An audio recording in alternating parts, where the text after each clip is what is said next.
రే, అక్కడ సుమాకి 2 రోజుల్లో పెళ్లిరా. నువ్వేంటి ఇక్కడ ఏం పట్టినట్టు నుంచున్నావు? అసలు ఏముందిరా నా దగ్గర? తను పెళ్లి చేసుకుని వెళ్ళిపోతుందని తెలిసి కూడా ఇక్కడ ఏమి చేతగా నువ్వు కూర్చుని అనుకుంటున్నావా? నేను ఏమి చెయ్యలేక కూర్చున్నాను రా.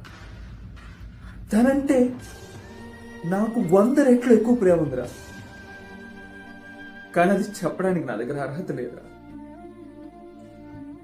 అరే, ప్రేమించడానికి మనసుంటే చాలరా, కానీ పోషించడానికి మనీ కావాలరా. ఆ మనీ నా దగ్గర లేదురా, ఇప్పుడు లేదు. ఆ అమ్మాయి ఇంకొక 2 రోజుల్లో పెళ్లి చేసుకుంటుందని తెలిసి కూడా ఇక్కడ నా బాస్ చెప్పిన వర్క్ చేస్తున్నాను నేను. ఎందుకో తెలుసా? ఆ అమ్మాయి పోతుందని ఎంత బాధ ఉందో, వచ్చే నెల నా ఇంట్లో రూపాయి ఇవ్వకపోతే మా అమ్మ వాళ్ళు పడే ఇబ్బంది కూడా నాకు అంతే బాధ ఉందిరా.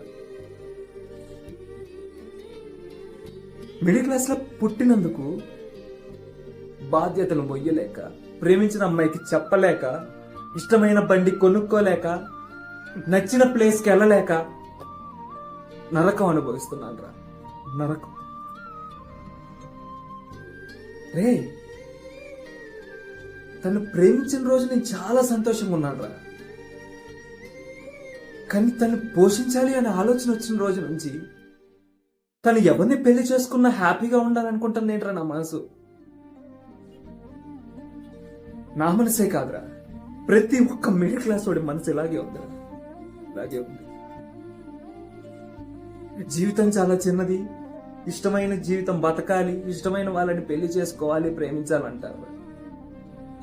ఆ చిన్న జీవితంలో బతకడానికి కూడా కాసంత డబ్బులు కావాల్సి వస్తుంది.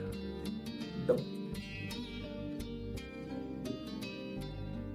నన్ను పెళ్లి చేసుకొని రోజు నూనెకి, బియ్యానికి, కూరగాయలకి తను వెయిట్ చేయడం కన్నా ఆడేవాడాడు ఎన్ఆర్ఐ స్వామి, వాడిని పెళ్లి చేసుకొని నెలకు సరిపడా సరుకులు, వారానికో సినిమా, 10 రోజులకో రెస్టారెంట్ వెళ్ళి తను హ్యాపీగా ఉంటే చాలరా. ప్రేమించినోడికి తన ప్రేమించిన అమ్మాయి సంతోషం కంటే ఏం కావాలరా? కానీ ఆ సంతోషం నేనిస్తే బాగుండు.